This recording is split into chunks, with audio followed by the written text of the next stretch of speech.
mùsùlùmí ẹlẹ́sìn Christianity kí là ń bára wa jà sí ọmọ ìyájọ lájọ jẹ́ ní ìjẹ́nìyàn ìsàníyà ìjẹ́nìyàn eléyìí tí ń sọ Akéwùgbà Gold lórúkọ sínú yóò dẹ̀ mọ́ bẹ́nu tàn lọ láyé bá fáàmì bá tún dé lọ́la tó bẹ̀rẹ̀ sí sọ fáwọn yẹn pé ẹja fẹ́ràn ara wa humanity pàtàkì wọ́n mọ̀ táàgì ẹ̀ má Akéwùgbà Gold pé òun náà ń ṣe bí Akéwùgbà Gold ara ti ń bí wọn nínú wọ́n mọ̀ pé yọ́ padà dẹ̀yẹ kí ló ń hate ẹlẹ́sìn Christianity sí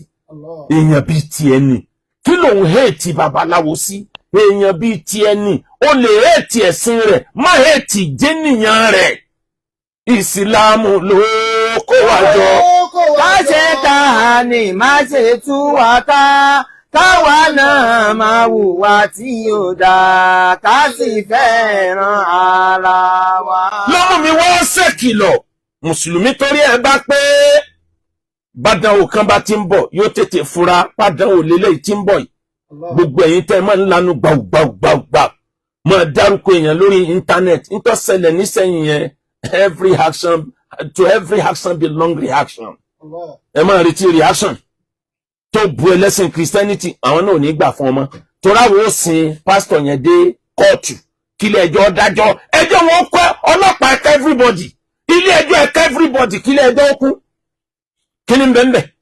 kò sẹ́ni ó tọ́jú owó ẹjọ́ lé nígbà ẹ̀yìn aládánwò rẹ̀ dánràn jágbàjàgbà ayé yìí dé ló kálukú náà kówó jáde pé torí kí la fi ń ṣiṣẹ́ torí kójú ọmọ tì ní ni bẹ́ẹ̀ nìkan bá bẹ nìkan ló kọjá ẹgbẹ́ ìdílé ẹjọ́ ẹ̀sùn bẹ́ẹ̀ ẹjẹ́ gbogbo wọn kú kóòtù ẹ má fẹ́ nìkan kan lẹ̀ bọ́jà mùsùlùmí tó ń tira wà ní ẹ̀ ìsún kóòtù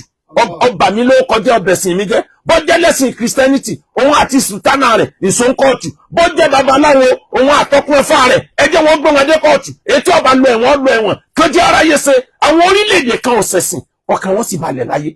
the situation tán country kan tán fight lọ́wọ́lọ́wọ́ àwọn struggle lórí pé bó láti control pollution industrial pollution ilé-iṣẹ́ ti pọ̀ jù àwọn ooru tí ń jáde láti ibi ilé-iṣẹ́ ńláńlá kó má affect aráàlú ariwo ilé-iṣẹ́ ńláńlá kó má affect aráàlú ní táwọn ń jà fún un àwa wà níbi tá a ti ń jà fún ariwo mọ́sálásí ariwo chọ́ọ̀chì ariwo onífá èyí ti jẹ́ láì jẹ́ pọ́dọ̀ wa gangan lọ́lọ́run sọ pé bẹ́ẹ̀ gangan lòun ti dìde kí ló le tó báyìí lára wa.